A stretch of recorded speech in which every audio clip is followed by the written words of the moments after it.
버스에서 내린 날로부터 24년이 지난 후에야 비로소 실제로 무슨 일이 일어났는지 밝혀졌다.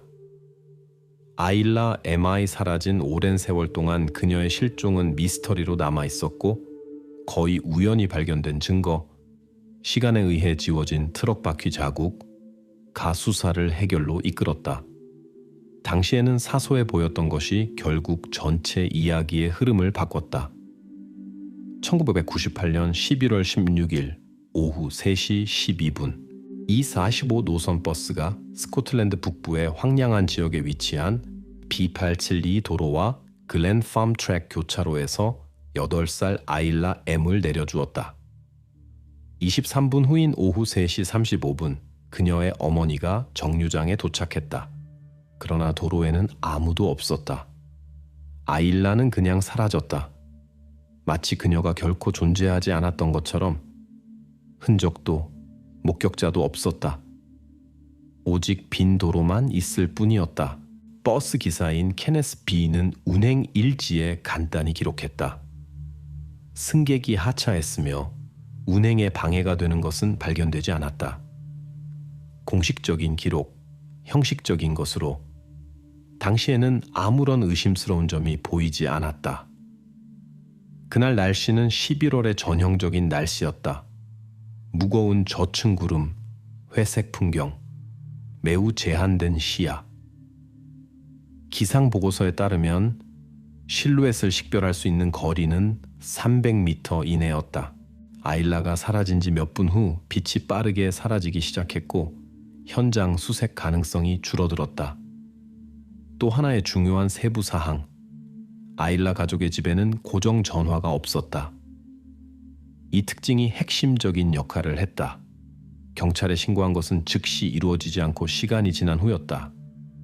부모는 그들의 집에서 거의 1km 떨어진 곳에 사는 이웃에게 도움을 요청해야 했다. 첫 수색 때는 2시간 후에야 조직되었다. 그때쯤이면 주변은 이미 거의 완전한 어둠에 쌓여 있었다. 이런 경우 수사관들의 관심은 항상 실종자를 마지막으로 본 사람들에게 집중된다. 가장 먼저 버스 기사인 케네스 비아를 조사했다. 그날 그는 아일라가 정확히 지정된 장소에서 버스를 떠났다고 직접 확인한 유일한 사람이었다. 그 시점에 버스에는 다른 승객이 남아있지 않았다. 또 다른 의심은 가족의 가장 가까운 이웃인 농부 두갈 S에게 향했다. 그의 말에 따르면 아일라가 실종된 순간 그는 일상적인 농업 작업을 수행하며 들판에 있었다. 그러나 지역 주민들은 이상한 점을 지적했다. 보통 매우 시끄러운 두갈의 개들이 그날은 특이하게 조용했다. 두갈 자신 외에는 그가 실제로 들판에 있었는지 확인할 수 있는 사람이 없었다. 곧 경찰의 관심은 케네스 B에게 집중되었다. 그 이유는 운행 일지, 버스 이동이 기록된 유일한 문서였다. 주에 깊게 조사한 결과 수사관들은 불일치를 발견했다. 케네스가 표시한 시간과 버스 노선과 일치하지 않는 7분이 있었다. 바로 이 7분이 운전자에 대한 첫 신문의 주요 주제가 되었다. 수사는 그가 정확히 이 시간에 무엇을 했는지 세밀하게 조사했다. 운전자의 진술에는 혼란이 있었지만 그는 그것이 단지 일지, 작성의 실수일 뿐이며 여기에는 어떤 숨겨진 이유도 없다고 주장했다. 그럼에도 불구하고 의심은 이미 심어졌고 수사는 그를 아일라 실종 사건의 주요 인물로 진지하게 고려하기 시작했다. 밤에는 시야가 좋지 않고 비가 내리기 시작하는 상황에서도 자원봉사자 그룹이 계속해서 현장을 조사했다. 바로 그때 손전등 빛 아래에서 시골길의 버스에 속하지 않는 비정상적으로 넓은 트럭 바퀴 자국이 발견되었다. 교차로에서 지역도로 계약업체에 폐쇄된 창고로 직접 이어지는 부드러운 흙에 아직 선명하게 보이는 신선한 자국이었다. 그러나 비가 세차게 내리기 시작했고 아침이 되자 모든 흔적이 씻겨 나갔다. 이 8시간이 조사의 첫 번째이자 아마도 가장 중요한 단서의 운명을 결정지었다. 자국이 사라졌다. 그것과 함께 수사의 확신도 사라졌고 수사는 의심과 추측, 불명확함과 절망으로 되돌아갔다. 아무도 아일라의 실종을 설명할 수 없었고 진실을 알 기회가 영원히 사라진 것처럼 보였다. 처음부터 수사관들은 버스 기사 케네스 B의 행동에서 한 가지 세부 사항이 계속 걸렸다. 왜 그는 아일라가 하차한 후 장애물이 없다고 일지에 기록하면서 지시에 따라 관제사에게 필수적인 무선 통화를 하지 않았을까? 이 겉보기에 사소한 형식적인 절차가 경찰에게 그의 삶을 더 깊이 조사하게 했다. 버스기사 케네스 B는 즉시 의심의 중심 인물이 되었다. 그는 아일라를 마지막으로 본 사람이었기 때문이다. 수사관들은 그의 말뿐만 아니라 금융서류도 조사하기 시작했고 남자를 범죄로 몰고 갈 수 있는 가능한 동기나 정황을 찾으려 했다. 은행 명세서를 조사하는 과정에서 흥미로운 세부 사항이 드러났다. 아일라가 실종되기 얼마 전 운전기사는 버스 수리를 위해 큰 대출을 받았지만 제때 갚지 못한 것으로 보였다. 비극이 일어나기 며칠 전 은행은 그에게 연체 지불에 대한 상기와 법적 소송 위협이 담긴 편지를 보냈다. 이것은 케네스를 불안하게 만들 수 있는 첫 번째 심각한 상황이었다. 수사관들은 생각했다. 운전기사가 재정적 문제의 무게로 인해 예측할 수 없는 행동을 보일 수 있었을까? 이와 병행하여 또 다른 타협적인 사실이 밝혀졌다. 수사 과정에서 새로운 증언이 나왔다. 같은 날 아침에 탔던 한 학생이 승객들을 내려준 직후 버스 정류장에서 담배를 피우는 케네스를 보았다. 운행 중 흡연은 운송회사의 내부 규정에 의해 엄격히 금지되어 있었고 이런 위반은 징계 조치와 심지어 해고로 이어질 수 있었다. 이것이 경찰의 의심을 강화했다. 운전기사가 한 규정을 쉽게 무시했다면 그가 다른 더 중요한 규칙도 위반할 수 있었을까? 이러한 상황의 압박 아래 수사관들의 눈에 비친 운전기사의 초상은 불쾌한 면을 띠게 되었다. 케네스는 수사의 초점이 되기에 완벽한 조건을 갖추고 있는 것처럼 보였다. 복잡한 재정 상황, 규율 위반, 그리고 놓친 무선 통화, 이 모든 상황이 그를 비난에 더욱 취약하게 만들었다. 그러나 모든 의심에도 불구하고 수사는 운전기사의 알리바이라는 심각한 걸림돌에 부딪혔다. 버스 이동을 객관적으로 확인할 수 있는 유일한 증거는 도로 카메라였다. 그중 하나인 A836 마크가 있는 카메라는 B872 교차로에서 몇 킬로미터 떨어진 주요 고속도로에 설치되어 있었고 아일라가 정류장에서 내린 지 정확히 11분 후에 케네스가 운전하는 버스를 명확하게 기록했다. 일정과 거리에 따르면 이 시간은 회사가 승인한 노선과 일치했다. 따라서 물리적 사건의 관점에서 볼 때 케네스는 범죄를 저지르고 버스로 돌아올 시간이 글자 그대로 없었다. 이론적으로 그는 정류장 방향으로 어디로든 가거나 정류장에 머무를 시간이 없었다. 이 카메라 기록은 거의 완전히 운전기사를 용의자 목록에서 제외시키는 것처럼 보였다. 그러나 수사는 여전히 그에 대한 의심을 거두지 않았다. 왜냐하면 여전히 무선 통화 지연에 대한 설명되지 않은 부분이 남아 있었기 때문이다. 경찰이 케네스의 알리바이를 계속 확인하는 동안 범죄 수사관들은 그의 버스 내부를 철저히 조사했다. 그곳에서 수많은 일상적인 물건들 중에서 분명히 아이가 사용한 것으로 보이는 얇은 직물실이 발견되었다. 이 발견은 즉시 특별한 의미를 가지게 되었는데 그것이 운전기사와 아일라 사이의 연결을 직접적으로 가리킬 수 있었기 때문이다. 며칠 동안 이 세부 사항에 큰 희망이 걸렸다. 수사관들은 이것이 의심을 해소하거나 케네스에 대한 비난을 확인할 수 있는 바로 그 증거라고 믿었다. 실은 특별한 법의학 검사를 위해 보내졌다. 그러나 곧 버스에서 발견된 물건이 아일라와 아무런 관련이 없다는 것이 밝혀졌다. 한 주 전에 한 학생이 배낭을 버스에 두고 내렸고 바로 그 천이 버스에 흔적을 남겼다는 것이 밝혀졌다. 진실을 향한 또 다른 확신에 찬 발걸음이 막다른 골목이 되어 수사를 혼란스럽게 하고 귀중한 시간을 낭비하게 했다. 그러나 수사관들이 아일라의 실종에 케네스가 연루되었을 가능성을 거의 배제했을 바로 그 순간 사건은 예상치 못한 새로운 진전이 있었다. 운송회사의 서류를 조사하는 과정에서 같은 노선을 지나간 다른 버스 기사가 남긴 불만 사항이 발견되었다. 이 불만에 따르면 같은 날 오후 3시 20분경 역청을 운반하던 어떤 알려지지 않은 트럭이 아일라가 하차한 바로 그 교차로 근처에서 도로를 완전히 막았다. 묘사에 따르면 트럭 운전기사는 버스의 신호에 전혀 반응하지 않았고 몇 분 후에 스스로 조용히 떠났다. 불만은 기록되었지만 그 시점까지는 다른 많은 것들 중 사소한 세부 사항으로 여겨져 경찰의 주목을 받지 못했다. 이 정보가 등장하면서 사건의 방향이 급격히 바뀌었다.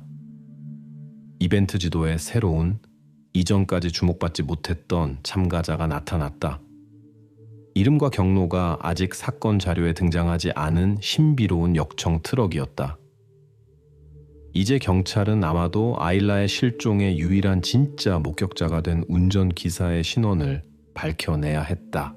아일라 에모의 실종 이야기에서 처음부터 수사관들을 괴롭혔던 한 가지 세부 사항이 있었다. 왜 그녀의 어머니인 메리 에몽은 빈 도로를 발견했을 때 즉시 경찰에 신고하지 않았을까? 왜 그녀는 40분 동안 명백히 희망이 없는 이러한 수색에도 불구하고 스스로 아일라를 찾으려고 했을까?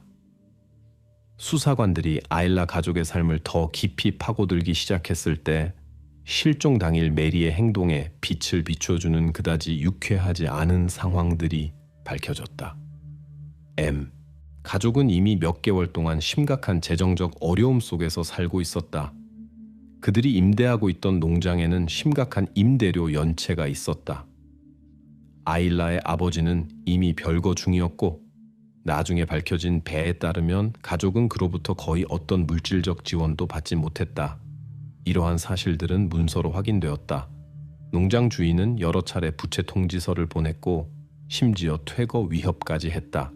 이런 상황에서 아일라의 어머니는 분명히 사회복지 서비스나 지역 당국의 개입 가능성을 두려워하며 가족에게 불필요한 관심을 끌지 않으려고 노력했다.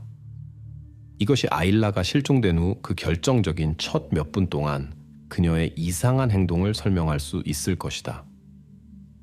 아일라 자신의 학교 생활도 가족에게 안정을 더해주지 못했다. 수사관들은 학교 서류에서 1년 전 교사들이 2번이나 아일라가 수업 후 늦게 귀가한 사실을 부모에게 알렸다는 것을 발견했다. 이러한 상황은 일반적으로 교사들의 우려를 자아내고 부모의 반응을 필요로 했다.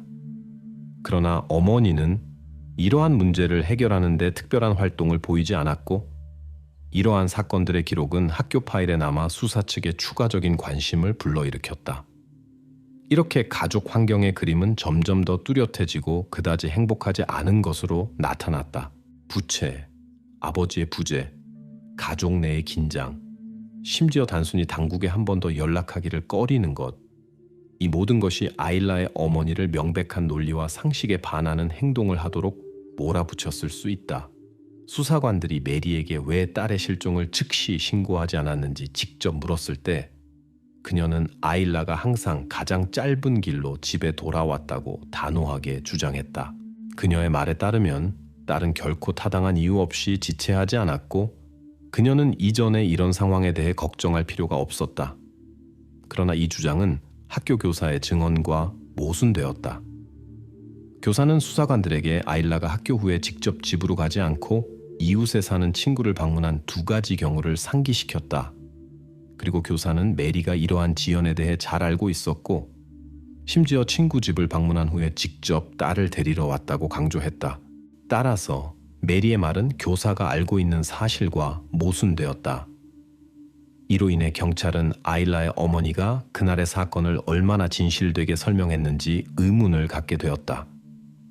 그럼에도 불구하고 메리가 의도적으로 수사를 오도했다는 직접적인 증거는 발견되지 않았다.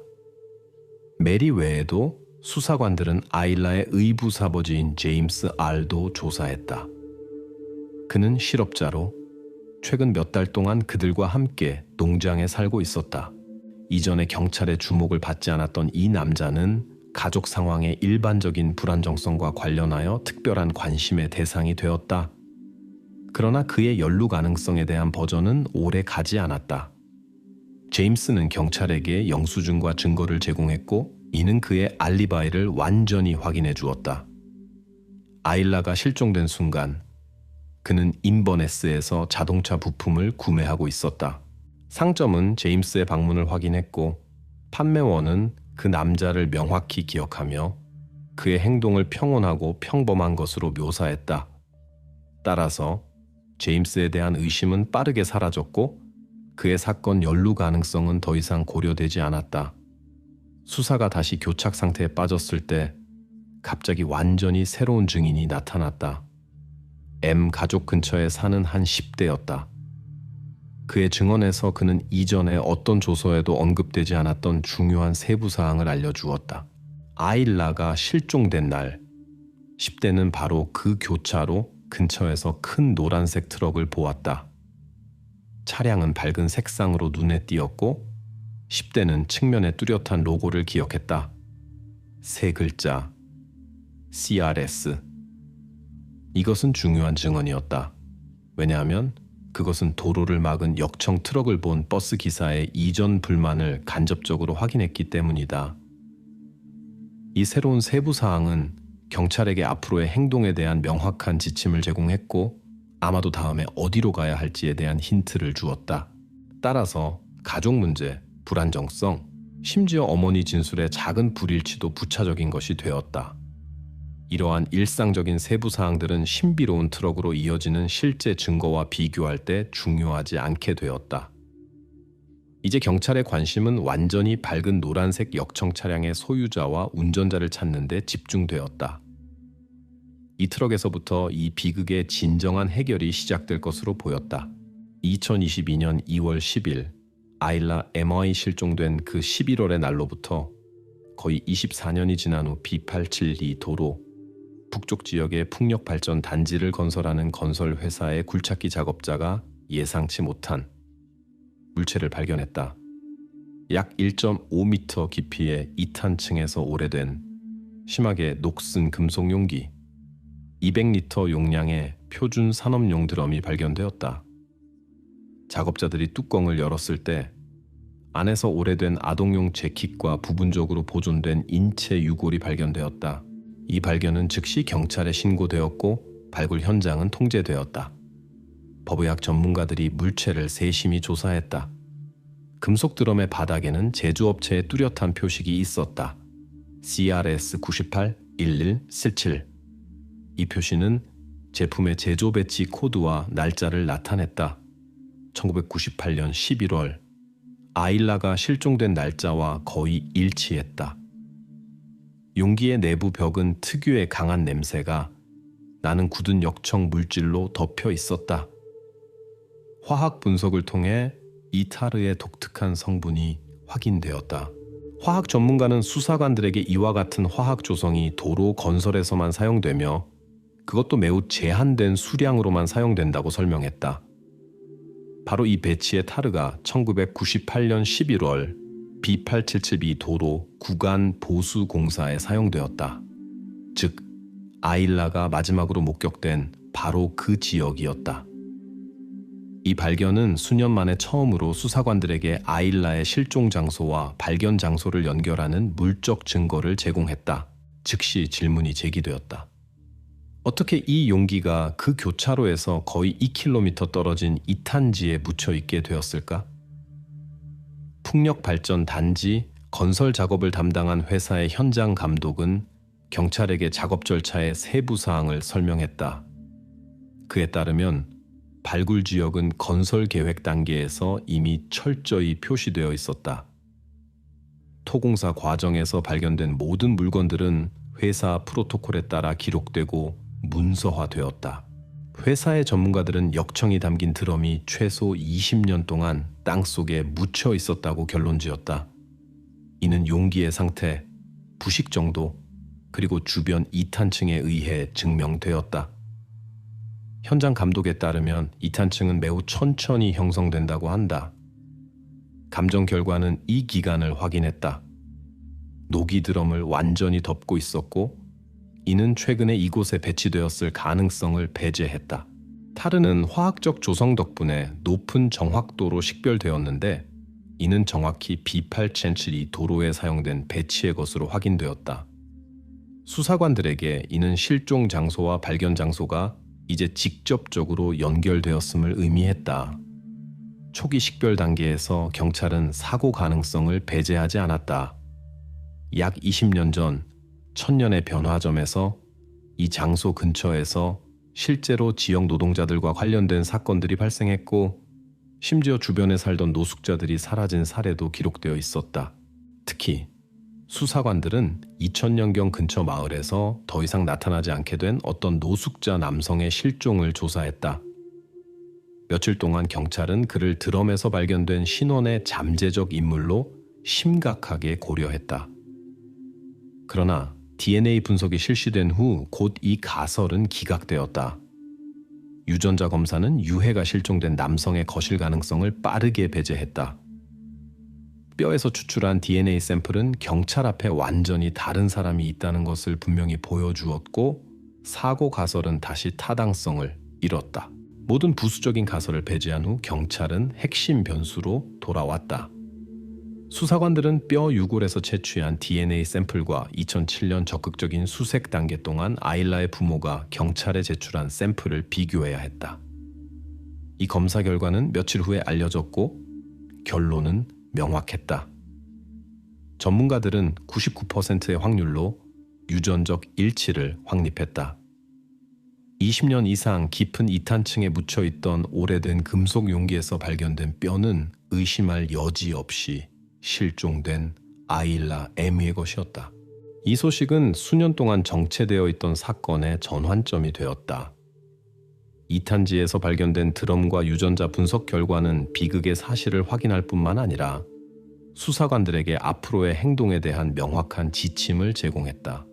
이제 경찰의 주요 과제는 독특한 타르와 아일라의 유해가 담긴 용기가 어떻게 여기에 있게 되었는지, 무엇보다 CRS 표시가 있는 이 드럼이 누구의 소유였는지 밝히는 것이었다. 24년 만에 이탄층에 묻혀있던 수사는 예기치 않게 새로운 숨결을 얻었다. 실험실 검사가 발견된 유해가 아일라 M의 것임을 최종적으로 확인한 후 수사는 핵심 물적 증거로 돌아왔다. CRS 98 1렌셀 얼칠 표시가 있는 금속 드럼. 오랫동안 특별한 관심 없이 보관되어 온 칼레도니아 로드 서비스 회사의 아카이브 문서는 마침내 이 용기의 출처를 밝혔다. 계약자의 내부 기록에 따르면 1998년 11월 12일 바로 이 드럼이 공식적으로 당시 43세였던 비튬 작업자 그램 W에게 발급되었다. 수사팀은 즉시 1998년 11월 회사의 작업 일지를 요청받아 확보했다. 거기에는 그램 W부가 바로 그날인 11월 16일에 B872 도로 구간에서 직접 일했다는 것이 명확히 기록되어 있었다. 이것은 특정 직원을 아일라의 실종 장소와 직접 연결하는 첫 번째 반박할 수 없는 증거였다. 이제 수사관들은 이 정보를 다른 기존 증거와 비교할 수 있게 되었다. 법의학 전문가들은 드럼의 내부 표면을 추가로 검사했다.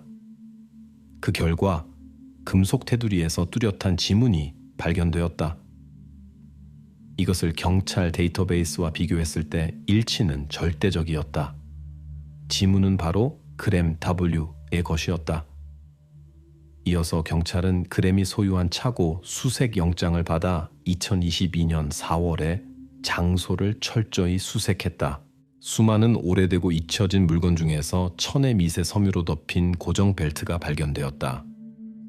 섬유 검사 결과 이것은 1998년 모델 K-Schools 아동용 재킷의 조각으로 드럼에서 아일라의 유해와 함께 발견된 것과 완전히 동일했다. 마지막으로 드럼의 내부 벽을 덮고 있는 타르에 대한 화학 검사는 그 조성이 사건 당일 그램 W부가 보유하고 있던 역청 혼합물과 완전히 일치한다는 것을 확인했다. 수사는 이제 체인의 모든 고리를 확보했다. 역청을, 실은 트럭 특정 회사 직원, 그에게 발급된 표시가 있는 드럼, 그리고 물적 증거, 재킷과 지문. 사건이 하나의 설득력 있는 자료로 모아진 후 검찰은 그램에게 공식적인 혐의를 제기했다. 재판은 2023년 초에 시작되었고 즉시 큰 반향을 불러일으켰다. 피고는 모든 혐의를 단호히 부인하며 유해가 담긴 드럼은 2탄층 아래에 오랜 시간 동안 누구든지 놓을 수 있었다고 자신 있게 주장했다. 그램의 변호사들은 이론적으로 증거를 조작할 가능성을 지적하며 이 방어 노선을 일관되게 유지했다. 그러나 검찰 측은 이 방어 버전을 무너뜨린 확고한 농어를 제시했다. 검찰은 지난 20년 동안의 회사 금속 폐품 이동에 대한 자세히 문서화된 기록과 발견 지역의 2탄 개발 예산 및 계획을 제출했다. 문서들은 명확히 보여주었다. 그 장소의 땅은 아일라가 실종된 후 드럼의 출현을 설명할 수 있는 어떤 개입도 받지 않았다. 피고 변호사들의 주장은 눈앞에서 무너졌다. 법원은 모든 증거를 주의 깊게 검토했다. 아카이브 문서, 작업 일지, 화학 및 유전자 감정, 지문 및 첫 밑의 섬유. 새로운 재판이 열릴 때마다 유죄 판결의 불가피성은 점점 더 명백해졌다. 2023년 2월 30일 법원은 거의 사반세기에 걸친 이 유명한 사건에 대한 최종 결정을 내렸다.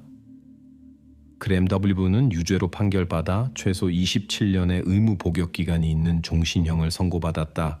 피고는 자신을 변호하거나 정당화하는 말 한마디 없이 조용히 판결을 들었다. 재판 후 사건은 공식적으로 종결되었다. 언론인들은 점차 관심을 잃었고 지역 주민들은 마침내 수년 동안 그들을 괴롭혀 온 질문에 대한 답을 얻었다. 아일라 가족이 전에 살았던 농장은 곧 매물로 나왔다. 당국은 유해가 발견된 장소의 간결한 비문으로 이 모든 이야기를 요약한 작은 기념 명판을 설치하여 일어난 사건을 기리기로 결정했다. 2탄은 비밀을 영원히 간직하지 않는다. 캐시의 10월 친구 집 잠자리는 갑작스러운 실종으로 끝났다. 2년이 지난 후에야 수사관들은 그동안 아무도 알아차리지 못했던 끔찍한 진실을 밝혀냈다. 바로 2019년 10월 14일 저녁에 세부 사항들이 사건의 해결로 이어졌고 이는 사건에 대한 인식을 완전히 바꿔놓았다. 2019년 10월 14일 시계는 자정을 10분 지났다. 노스캐롤라이나주 잭슨 카운티의 작은 마을 쿠올라에서 9살 캐시 아울이 갑자기 사라졌다. 그녀를 마지막으로 본 곳은 친구 S 가족의 집 침실이었다. 캐시는 그곳에서 평온한 밤을 보낼 예정이었다. 당시 집에는 친구의 부모와 17세 맥스 S라는 그들의 장남만 있었다. 그들 중 누구도 캐시가 어디로 사라졌는지 말할 수 없었다. 경찰은 부모의 신고 후 불과 20분 만에 현장에 도착했다. 집은 조용했고 언뜻 보기에는 이상한 점이 없었다. 그러나 부엌 뒷문이 살짝 열려 있었다. 이것은 즉시 보고서에 기록되었다. 보고서에 아이들의 방에서는 비어 있고 구겨진 침낭이 발견되었다. 이는 캐시가 개인 물품을 아무것도 가져가지 않고 갑자기 자리를 떠났음을 의미했다. 수색 시작 후 샵 5분도 안 되어 가을비가 내리기 시작했다. 나중에 경찰견 조련사는 왜 경찰견이 빠르게 흔적을 잃었는지 설명할 것이다. 수사 첫 몇 시간 동안 경찰은 2명의 용의자에 집중했다. 첫 번째는 저녁 내내 집에 있었던 청소년 맥스 S였다. 두 번째는 이웃이자 전쟁 참전용사인 58세의 조 K로 공식적으로 마을의 경비원 역할을 맡고 있었다. 그는 캐시가 사라진 바로 그 밤에 지역을 순찰하고 있었다. 맥스 S는 수사관들에게 해당 시간대에 자신은 온라인 게임을 하며 자기 방에 있었다고 확신에 찬 진술을 했다. 그는 밤새 헤드폰을 사용했고 의심스러운 소리를 전혀 듣지 못했다고 강조했다. 그의 알리바이는 경찰이 확보한 게임 채팅 오디오 녹음으로 뒷받침되었다. 그 기록에 따르면 맥스는 23시 55분부터 00시 20분까지 다른 플레이어들과 활발히 음성 대화에 참여했다. 그러나 수사관들은 중요한 세부 사항을 기록했다. 맥스의 방에는 감시 카메라가 없었다. 오디오 녹음은 그의 목소리만 확인했을 뿐 그가 실제로 자기 방에 있었다는 것을 증명하지는 않았다. 00시 31분 자동 차량 번호판 인식 카메라 ALPR가 쿠올라 마을에서 나가는 도로의 난방 및 에어컨 시스템 HVAC 수리회사의 흰색 서비스 밴을 포착했다. 차량은 마을 방향에서 오고 있었으며 캐시가 묵었던 집에서 약 2km 떨어진 곳에 있었다. 번호판은 부분적으로만 기록되어 차량 소유자 식별을 크게 복잡하게 만들었다. 카메라는 번호판의 마지막 세 글자와 차량 측면의 회사 로고만 저장했다. ALPR 카메라에 미확인 서비스 밴이 나타난 것은 수사 첫날의 핵심 방향이 되었다. 경찰은 신속하게 지역 데이터베이스에 연락하여 최근 허리케인 피해 복구 작업에 등록된 각 차량을 확인하기 시작했다. 다양한 회사에 속한 38대의 서비스 차량이 의심을 받았다. 수사관들이 각 운전자의 신문과 알리바이 확인을 시작하는 동안 캐시 R의 실종에 관한 중심 미스터리는 새로운 사실과 질문들로 더욱 복잡해지기 시작했다. 수사를 즉시 당혹스럽게 한 핵심 문제는 부엌 뒷문에서 불과 몇 걸음 떨어진 곳에 있던 17세 맥스가 왜 문이 닫히는 소리나 이윽게 짖는 소리도 듣지 못했는지였다. 그 개는 마을의 작은 소음에도 반응했지만 그날 밤 개 짖는 소리는 10대의 주의를 끌지 못했다. 디콧 음성 채팅의 오디오 로그를 다시 확인한 결과 주목할 만한 순간이 밝혀졌다. 캐시가 사라진 때와 거의 동시에 00시 05분경 맥스는 나중에 사건 기록에 포함된 문구를 말했다. 오늘 집은 연간실처럼 조용해. 수사는 즉시 이 시간대에 이상한 일치를 기록했다. 10대는 아무것도 특이한 점을 알아차리지 못한 것처럼 보였지만 캐시는 바로 그 시간에 이미 잠자리에 없었다. 수사관들은 게임 채팅 중 만들어진 오디오 녹음의 기술적 세부 사항을 깊이 파고들었다. 공식 보고서는 맥스가 실제로 온라인에 있었다는 것을 확인했지만 중요한 뉘앙스를 지적했다. 23시 55분부터 00시 20분까지의 세션 동안 10대의 마이크가 여러 번 음소거되었다. 이 침묵의 기간은 불규칙했다. 때로는 몇 초에 불과했고 때로는 1분 이상 지속되었다. 경찰 전문가들은 이 상황에 대해 두 가지 가능한 해석을 제시했다.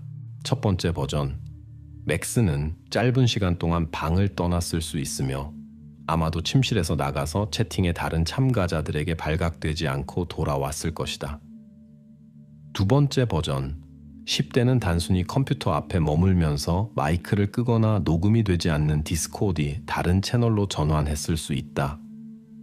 이러한 세부 사항은 어느 버전도 명확하게 확인하지 않았으며 수사는 두 가지 동등한 해석 앞에서 멈추게 되었다. 캐시가 사라진 지 이틀 후 수사관은 맥스의 신발을 압수하는 영장을 받았다. 전문가들은 즉시 10대의 운동화를 범죄 감식으로 보냈다. 검사는 빠르게 첫 결과를 제공했다. 밑창에서 이웃 마당에 토양 미세 입자가 발견되었다. 이는 유망해 보였지만 곧 범죄 과학자들은 이러한 증거가 이 사건에 고유하지 않다고 확인했다. 쿠올라 마을의 부지는 명확한 경계로 구분되지 않았고 사실상 공유되었기 때문에 이웃의 마당에서 나온 토양이 있다고 해서 10대가 실종에 관련되었다는 것을 확실히 나타낼 수 없었다. 그럼에도 불구하고 전문가들은 가능한 외부 포함물을 최종적으로 배제하기 위해 토양 샘플에 대한 추가 검사를 실시하기로 결정했다. 이 검사는 뜻밖의 발견을 가져왔다. 맥스의 신발 밑에서 나온 토양을 면밀히 조사한 결과 연구소가 HVAC46으로 식별한 기술 오일의 존재가 밝혀졌다. 이 물질은 특별했고 마을 주민들의 가정이나 정원 환경에서는 결코 사용되지 않았다. HVAC46 유형의 오일은 난방 시스템과 에어컨을 수리하는 서비스 회사에서만 독점적으로 사용되었다. 공식 결론에는 이러한 오일이 일반적으로 전문 서비스 장비 및 특수 목적 차량과 관련이 있다고 명확하게 명시되었다. 샘플의 오일량과 농도는 매우 적어 맥스를 차량이나 캐시가 사라진 가능한 장소와 직접 연결하기에는 충분하지 않았다. 그럼에도 불구하고 HBAC46 오일이 있다는 사실 자체가 수사의 새로운 방향을 여는 원칙적으로 중요한 단서가 되었다. 형사들은 즉시 잭슨 카운티의 모든 회사들 중 이 기술 물질을 사용하는 곳을 확인했다. 수사 보고서에는 특별히 강조되었다. 그 중에서도 특히 한 특정 계약업체, 블루리치 HVAC가 두드러졌다. 이 회사의 서비스 차량들은 최근의 허리케인 피해를 복구하면서 쿠올라 마을에 정기적으로 나타났다. 이 단계에서 수사는 블루리치 HVAC 회사의 운전자, 직원 및 전체 차량 확인으로 완전히 전환되었다. 수사 초기부터 캐시가 묵었던 S 가족이 중요한 세부 사항을 숨기고 있을 수 있다는 의혹이 있었다. 메디슨 S의 부모의 공식 진술은 건조하고 짧았다. 아무것도 듣지 못했고 깊게 잠들었다. 그러나 조사 과정에서 부모가 언급하기를 꺼린 이상한 에피소드가 드러났다. 바로 그날 저녁 10월 14일 캐시가 사라지기 정확히 12분 전에 집에서 걸린 전화가 수사 전체 그림을 완전히 바꿀 수 있었다. FBI는 캐시가 사라진 지 몇 달 후 서비스 제공업체가 보관한 S가족의 가정용 VoIP 전화 기록 보관소를 조사했다. 이 데이터는 처음에는 카운티 보안관에게 접근할 수 없었으며 연방 수사 과정에서 드러났다. 통화 기록에 따르면 캐시가 사라지기 몇 분 전인 24시 58분에 S가족의 집 전화번호에서 마을에서 12km 떨어진 곳에 위치한 HBAC 회사의 서비스 부서로 발신 전화가 걸렸다. 사라진 다음 날 부모가 제공한 공식 진술에는 이 전화에 대한 언급이 전혀 없었다. 수사관들은 즉시 메디슨의 어머니인 수잔 S를 재신문에 소환했다. 전화 통화 사실이 제시되었을 때 그녀는 당황한 듯 보였고 잠시 침묵했다가 전화는 우연히 걸렸다고 주장했다. 전화기가 손에 있었고 그녀가 실수로 다이얼 버튼을 눌렀다는 것이다. 수잔은 통화를 알아차리자마자 대화를 시작하지 않고 즉시 끊었다고 강조했다. 그러나 서비스 제공업체의 확인은 완전히 다른 데이터를 기록했다. 대화 시간은 정확히 4분 2초였다. 이는 단순한 화면 터치가 아니라 온전한 대화였으며 가족의 어머니는 어떤 이유로 수사에서 이 사실을 숨기기로 선택했다. 수사관들은 어머니의 말과 서비스 제공업체 보관소에 보존된 공식 통화 기록 사이에 명백한 불일치를 기록했다. 이 전화의 이유를 파악하기 위한 시도로 수사관들은 수잔 S와 HVAC 회사 직원들 간의 개인적인 연락을 확인하기 시작했다. 가능한 버전 중에는 메디슨의 어머니가 수리회사에서 일하는 기술자 중 한 명과의 개인적인 관계를 숨기고 있을 수 있다는 것도 있었다. 가족의 전화 연락처와 소셜미디어 확인 결과 수잔과 회사 직원 중 한 명 사이에 정기적인 통신이 있다는 것이 밝혀졌지만 수사는 그들의 통신의 개인적 특성을 확인할 수 없었다. 이 버전은 매력적이고 논리적으로 보였지만 메디슨의 어머니와 기술자 사이에 숨겨진 로맨스가 있다는 직접적인 증거는 얻지 못했다. 이 버전은 일시적으로 보류되었지만 사건의 비공개 자료에는 계속 언급되었으며 끝까지 확인되지 않은 상태로 남아 있었다. FBI는 서비스 제공업체로부터 통화 기록 원본을 가져와 기술 전문가의 도움으로 복호화했다. 오디오는 심하게 손상되었고 대화의 대부분은 이해할 수 없었다. 그러나 마지막 문구는 수사의 특별한 주목을 받았다. 아직 신원을 확인할 수 없는 알 수 없는 상대방이 분명하게 말했다. 자정 이후에만 올 수 있어.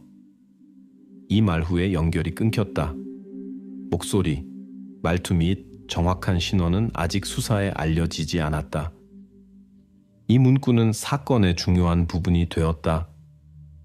이제 수사관들은 S 가족의 집에 정확히 캐시의 실종과 직접적으로 관련된 시간대에 누군가가 오려고 한다는 증거를 확보했다. 연방 요원들은 통화의 연대기를 상세히 복원했다. 통화는 23시 58분에 시작하여 00시 02분에 끝났으며 캐시의 실종이 기록되기 불과 8분 전이었다. 이 발견으로 인해 맥스의 신발에서 오일이 발견된 후 시작된 블루 리지 HVAC 회사의 운전자와 직원 확인이 특히 중요해졌다. 이제 수사는 그날 밤 사건 현장 근처의 카메라에 기록된 회사의 포드 트랜시트 서비스 밴을 운전한 사람이 누구인지, 그리고 이 사람이 S 가족과 어떤 관계가 있는지 밝혀내야 했다. 수사가 속도를 잃고 블루리지 HVAC 회사 직원 확인이 지연되고 있을 때 사건에 갑자기 새로운 증인이 나타났다. 도로 작업자인 후안 디는 경찰에게 밤에 숲 근처에서 약 01시 05분경에 멈춘 흰색 밴을 보았다고 진술했다. 처음에는 이 이야기가 조심스러운 관심을 끌었지만 곧 그의 증언이 전체 수사에 상당한 영향을 미칠 수 있다는 것이 분명해졌다. 처음에 형사들은 후안 디의 말을 조심스럽게 받아들였다. 시간이 지난 후에 목격자의 기억은 종종 왜곡되기 때문이다. 그러나 후안은 경찰에게 구체적인 증거를 제시했다. 도로 포장 작업 중 매일 밤 회사 지시에 따라 작성한 교대 작업 일지였다. 이 문서에서 후안은 01시 05분에 의심스러운 차량이 멈춘 도로 코네 설치 좌표를 정확히 표시했다. 좌표를 확인한 결과 언급된 코는 숲 경계 근처의 밴 정차 장소에서 불과 14m 떨어진 곳에 있었다. 일지 기록은 후안의 증언을 신뢰하기 위해 수사관들에게 필요한 바로 그 문서적 확인이 되었다. 첫 번째 신문에서 후안 디는 도로변에 접근해 정차한 오래된 흰색 다찌를 보았다고 확신에 찬 진술을 했다. 형사들은 그의 증언을 기록하고 즉시 쿠올라 마을 지역에 설치된 자동도로 카메라 ALPR의 데이터와 비교했다. 여기서 첫 번째 심각한 불일치가 발생했다. 밤 00시 31분에 흰색 밴을 기록한 카메라는 이를 HEAC 회사에 속한 포드 트랜시트로 인식했다. 반면 증인은 자정 이후 1시간이 지난 후 그가 본 차량이 정확히 다찌였다고 계속 주장했다. 수사관들은 이러한 명백한 모순을 기록했다. 후안에게 세부 사항을 반복해서 물었지만 그는 자신의 진술을 고수했다. 나는 분명히 다찌를 봤어. 오래된 밴이었고 분명히 포트가 아니었어. 이 모순은 그의 증언의 신뢰성에 의문을 제기하는 것처럼 보였지만 경찰은 아무리 사소해 보이더라도 모든 세부 사항을 확인해야 했다. 후안의 증언에 대한 의심에도 불구하고 수사관들은 이 버전을 철저히 확인했다. 그들은 잭슨 카운티와 노스캐롤라이나의 인근 지역에 등록된 모든 오래된 흰색 다찌의 소유자를 확인하는데 일주일 이상을 소비했다. 범죄 과학자들은 각 차량을 철저히 조사하고 모든 소유자를 신문하고 캐시가 사라진 밤에 각 운전자의 알리바이를 확인했다. 확인 결과 다찌 소유자 중 누구도 사건에 관련되지 않았다는 것이 최종적으로 확인되었다. 확인 결과는 깨끗했고 어떤 의심도 확인되지 않았다. 후안의 증언에 기반한 버전은 잘못된 것으로 보였고 단지 수사를 지연시켰을 뿐이다. 수사관들이 후안의 증언을 보류하려고 할 때 사건에 예상치 못한 명확화가 나타났다. FBI 기술연구소는 마을 근처에서 00시 31분에 얻은 ALPR 카메라의 이미지를 확대했다. 화면에는 다찌가 아닌 포드의 엠블럼이 분명하게 보였다. 형사들은 증인이 단순히 차량 브랜드를 혼동했을 수 있다고 이해했다. 후안을 신문한 수사관은 보고서에 특별히 언급했다. 목격자는 가시성 조건 때문에 실수했을 가능성이 높다. 늦은 밤, 가랑비, 그에게 직접 비추는 헤드라이트. 이제 브랜드의 혼동은 설명 가능해 보였지만 불필요한 지연을 수사에 가져왔다. 그러나 중요한 것은 다른 것이었다. 지정된 시간에 숲 근처에 흰색 밴이 나타났다는 사실 자체는 확인되었고 이 세부 사항은 캐시가 사라진 밤의 연대기에 부합했다. 이제 수사관들은 다찌 방향을 최종적으로 닫고 수사의 원래 버전으로 돌아가기로 결정했다. 경찰의 주의는 다시 완전히 Ford Transit, 블루리지 HVAC 회사 차량으로 전환되었다. 이 배는 여전히 캐시가 사라진 밤의 모든 상황을 연결하는 유일한 확실한 단서였다. 수사는 다시 회사의 서비스 차량 목록으로 돌아가 그날 밤 포드 트랜시트를 운전했을 수 있는 각 직원을 확인하기 시작했다. 수사관들이 다시 포드 트랜시트 서비스 차량 확인에 집중하는 동안 새로운 이상한 점이 나타났다. 왜 캐시가 사라진 밤에 블루 리지 HVAC 회사가 기술자 로건 M의 회사 태블릿을 원격으로 끄게 되었을까? 태블릿은 직원의 위치를 지속적으로 기록하는 회사의 중요한 도구였지만 바로 그날 밤 알 수 없는 이유로 일반 모니터링 시스템에서 연결이 끊겼다. HVAC 회사의 기술 전문가들은 연방 요원들에게 로건 M의 회사 태블릿이 캐시가 사라진 밤에 서버와의 연결을 잃었다는 보고서를 준비했다. 문서에는 명확한 시간대가 명시되어 있었다. 24시 48분부터 02시 20분까지 장치가 신호를 전송하지 않았다. 이 시간대는 S 가족의 집에서의 전화와 이후 캐시의 실종이라는 수사의 중요한 사건과 완벽하게 일치했다. 수사에 있어 이러한 사실은 단순한 우연이 될 수 없었다. 첫 번째 연방 수사관들의 신문에서 로건 M카는 침착하고 자신감 있게 보였다.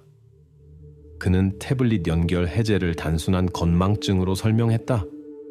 충전기를 집에 두고 왔고 작업 중에 태블릿이 방전되었다고 주장했다. 그러나 FBI의 기술 전문가들은 즉시 그의 진술에서 심각한 불일치를 발견했다.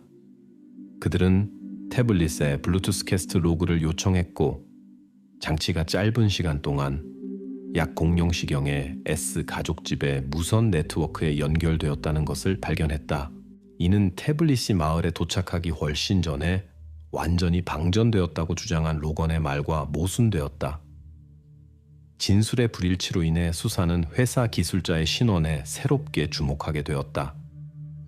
FBI 수사관들은 사건 당일 밤 로건의 움직임에 대한 정확한 데이터를 빠르게 얻으려고 했다. 이를 위해 그들은 그의 개인 전화에 GPS 추적을 요청했다. 그러나 로건이 AGPS, Assisted GPS, 모듈이 장착되지 않은 구형 모바일 장치를 사용하고 있다는 것이 밝혀졌다. 이 사실은 분석가들의 작업을 크게 복잡하게 만들었고 수사를 거의 막다른 골목으로 몰아넣었다. 로건의 전화는 그날 밤 동안 그의 정확한 위치에 대한 디지털 흔적을 남기지 않았기 때문이다. 수사 자료에서 이 에피소드는 일시적으로 수사 진행을 지연시킨 기술적 실패로 표시되었다. 그러나 FBI KST 부서의 연방 분석가들은 달성한 것에 멈추지 않았다. 완전한 GPS 신호가 없음에도 불구하고 그들은 사건 당일 밤 로건 M의 움직임에 적어도 대략적인 그림을 복원하기 위해 셀룰러 타워에 의한 마이크로 삼각 측량 기술을 사용했다. 일주일간의 집중적인 작업 끝에 분석가들은 결과를 제시했다. 보고서에 따르면 로건의 전화는 캐시의 실종이 기록된 순간인 정확히 0시 10분에 쿠올라 마을 근처에 위치한 셀룰러 타워의 영역에 등록되었다.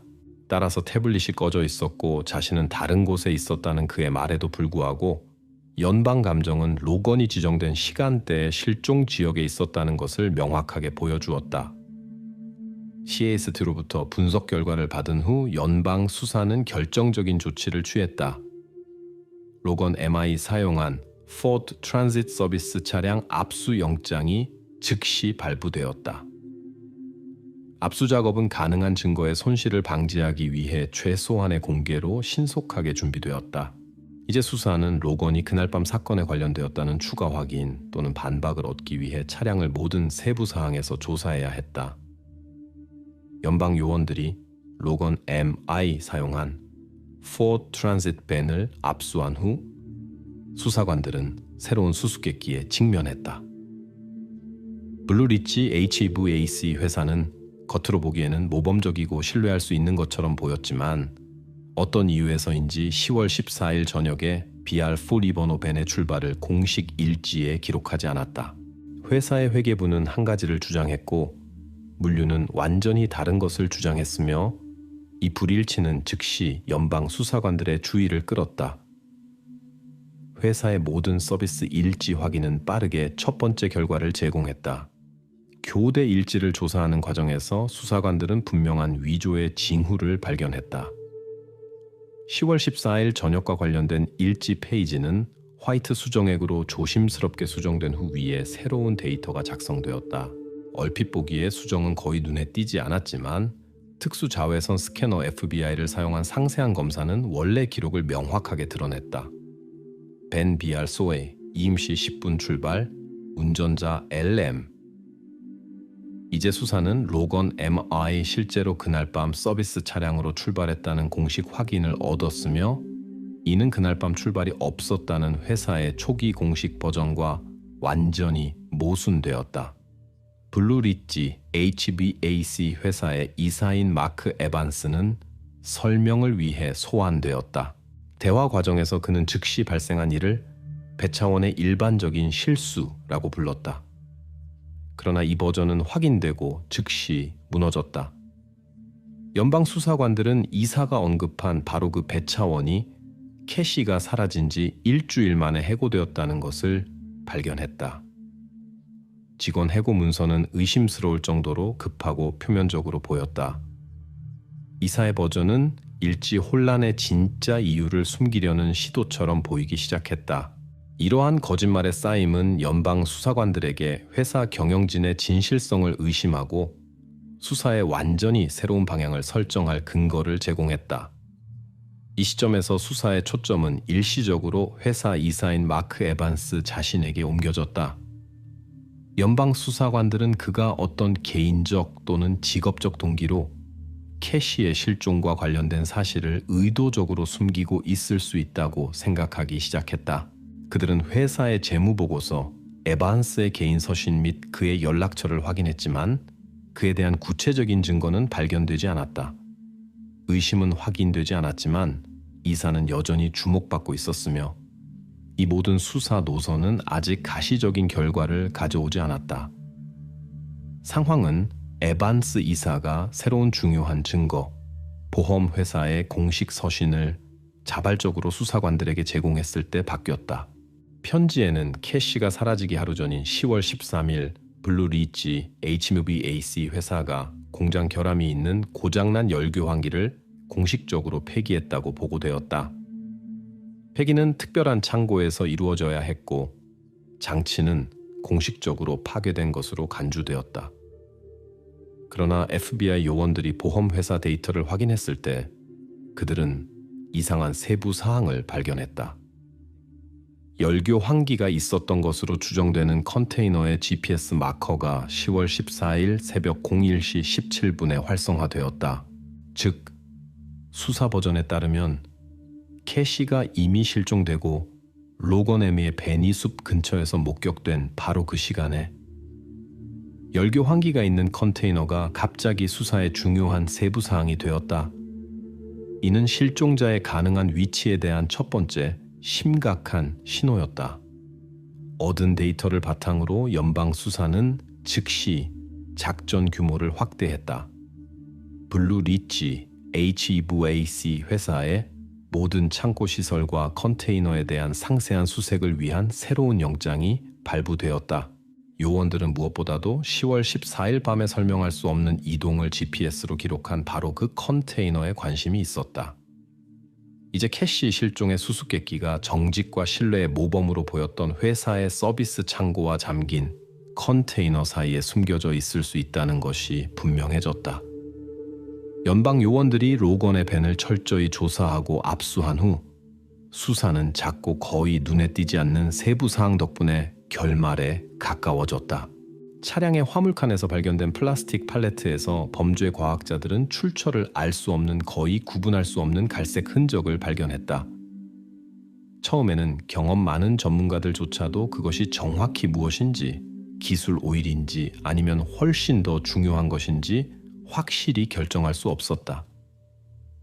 샘플은 즉시 연방범죄연구소로 보내졌으며 1년의 정확한 과학적 분석 후 물질의 정확한 성질이 확립되었다.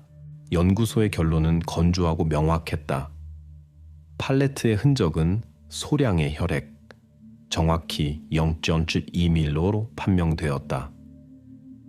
최대 정확도로 수행된 유전 검사는 발견된 생물학적 물질이 캐시 어머니의 DNA와 50% 일치함을 보여주었다. 이 과학적 사실은 연구소의 공식 문서에 기록되었으며 모든 감정이나 추측을 완전히 배제했다. 팔레트는 로건이 실종에 관련되었을 가능성을 직접적으로 가리키는 첫 번째 확실한 증거가 되었다. 검사 결과가 발표된 후 로건의 법률팀은 즉시 그 중요성에 이의를 제기하려고 시도했다. 그의 변호사는 혈액 샘플이 기술자가 운반한 이전 물체에서 오염으로 인해 우연히 팔레트에 도달했을 수 있다고 주장했다. 그러나 검찰 측은 즉시 설득력 있는 반론을 제시했다. 사건 자료에는 제조업체의 문서가 제시되었는데 이에 따르면 해당 플라스틱 팔레트는 2019년 8월에 제조되었으며 회사에서 공식적으로 한 번만 사용되었다. 캐시가 사라진 바로 그 밤에 이 상황은 변호 측의 설명을 반박하고 로건의 관련성에 대한 수사의 의심을 다시 확인했다. 그럼에도 불구하고 변호 측은 포기하지 않고 이제는 혈액 샘플의 보관 및 운송 절차 준수에 이의를 제기하는 새로운 논쟁 노선을 제시했다. 로건의 변호사 주장에 따르면 생물학적 물질 샘플이든 시험관이 법집행기관 대표가 직접 전달하지 않고 페덱스 우편 서비스를 통해 연구소로 보내졌기 때문에 샘플 보관 체인이 훼손되었을 수 있다고 했다. 이 상황은 증거 자체의 합법성에 대한 일시적인 의심을 야기했고 재판을 며칠 지연시켰다. 변호 측은 절차상 가능한 위반을 주장하며 해당 혈액 샘플을 사건에서 제외할 것을 적극적으로 요구했다. 그러나 판사는 양측의 모든 논쟁과 범죄 과학자들의 증언을 검토한 후 DNA 샘플을 사건의 합법적인 증거로 인정하기로 결정했다. 이 결정은 수사의 중요한 전환점을 의미했다. 이후 검찰은 즉시 로건의 체포영장을 공식적으로 작성했다. 그리고 변호 측에게 상황이 완전히 패배한 것처럼 보였던 바로 그 순간 로건 M은 변호사를 통해 검찰과 거래할 준비가 되어 있다고 뜻밖의 발표했다. 이는 법원과 수사 모두에게 완전한 의외였지만 바로 이 거래가 사건의 마침내 마침표를 찍을 수 있었다. 수사관들은 즉시 변호사와 검찰 대표가 참석한 가운데 로건의 공식 신문을 준비했다. 수사의 주요 임무는 그토록 오랫동안 찾아왔던 것이 숨겨져 있을 수 있는 장소에 정확한 세부 사항을 알아내는 것이었다. 이제 로건이 협력할 준비가 되어 있다고 선언한 후 그의 증언은 2년 전 친구 집에서의 캐시의 평범한 잠자리로 시작되어 지금 연방지방법원 건물 안에서 끝나는 길고 복잡한 수사의 마지막 단계가 될 것이었다. FBI 연방 사무실에서 진행된 최종 신문에서 로건 M은 2019년 10월 14일 저녁의 사건을 상세히 설명했다. 그의 자백에 따르면 그날 저녁 그는 에어컨 고장에 대해 불평하는 메디슨 S의 어머니로부터 전화를 받았다. 메디슨의 어머니는 자정 이후 늦은 저녁에 가족 집에 와달라고 요청했다. 이 시간에 그녀는 다른 거주자들을 방해하지 않고 기술자를 몰래 들여보낼 수 있었기 때문이다. 이런 상황을 위해 특별히 남겨둔 예비 열쇠를 사용해 로건은 부엌 뒷문을 통해 집에 들어갔다. 안에서 그는 거의 즉시 캐시와 마주쳤다. 어두운 부엌에서 낯선 사람을 보고 그녀는 부모나 친구의 형제의 주의를 끌려고 시도하며 갑자기 소리를 질렀다. 로건은 나중에 자신의 행동이 충동적이었고 계획된 것이 아니었다고 설명했다. 노출과 경찰 문제를 두려워하며 그는 손으로 그녀의 입을 막고 캐시가 생명의 징후를 보이지 않을 때까지 붙잡고 있었다. 돌이킬 수 없는 일이 일어났다는 것을 깨닫고 그는 그녀를 아이들 방에 있던 침낭으로 감싸고 같은 뒷문을 통해 빠르게 밖으로 데리고 나갔다. 유해를 서비스 차량에 실은 후 그는 개인적으로 알고 있던 경비원 조 K와의 만남을 피하기 위해 즉시 쿠올라 마을 지역을 떠났다. 그 후 그는 영토에 익숙하고 야간 인력이 없다는 것을 이용하여 유해를 블루 리지 HVAC 회사 창고로 가져갔다. 유해는 이전의 폐기를 위해 보내질 예정이었던 결함 있는 열교환기가 있는 컨테이너에 보관되었다. 공식 자백 후 수사의 전체 그림이 명확해졌다. 24시 58분에 발생한 S. 가족 어머니의 전화통화는 로건이 밤에 집에 나타난 초기 이유를 확인했다. 00시 31분에 자동 번호판 인식 카메라 ALPR의 기록은 그의 서비스 4 트란시티 경로를 확인했다. 맥스 S의 신발에서 HVAC 406 오일 입자의 발견은 로건이 벤을 주차한 입구 근처 지역에서 우연히 옮겨진 것으로 밝혀졌다. 01시 17분에 활성화된 회사 컨테이너의 GPS 마커는 유해가 숨겨진 장소를 직접 가리켰다. 그리고 마지막으로 플라스틱 팔레트에서 발견된 갈색 흔적은 로건과 범죄의 연결을 최종적으로 확인했다. 혈액의 실험실 분석은 생물학적 물질이 캐시 어머니의 DNA와 50% 일치함을 보여주었다. 이 모든 세부 사항의 결합은 우연이나 실수를 배제했다. 따라서 처음에는 관련 없는 사실들의 모음처럼 보였던 것이 연방 수사관들이 2년 동안 지속된 이 복잡한 사건을 완전히 해결할 수 있게 해준 연속적이고 반박할 수 없는 증거와 증거의 사슬로 변했다. 수사의 마지막 단계는 계약업체 회사의 창고 단지에서 진행되었다. 로건의 지시에 따라 수사관들은 필요한 컨테이너에 도착했다. 연방 요원은 무거운 볼트 커터로 거대한 자물쇠를 열었다. 큰 금속 딸깍 소리가 완전한 침묵 속에 울렸다. 컨테이너 문이 천천히 열리고 즉시 특유의 강한 냄새가 주변에 퍼졌다. 모든 참석자들은 잠시 얼어붙었다. 수갑을 차고 연방 서비스 직원들에 둘러싸인 로건 M은 계속해서 아래를 바라보며 한마디도 하지 않았다. 2022년 5월 5일 9세 캐시 R의 실종 사건에 대한 최종 샬롯 연방 법원 청문회가 열렸다. 판사는 최종 결정을 낭독했다. 로건 M은 모든 혐의에 대해 유죄 판결을 받았으며 사면 가능성 없이 종신형을 선고받았다.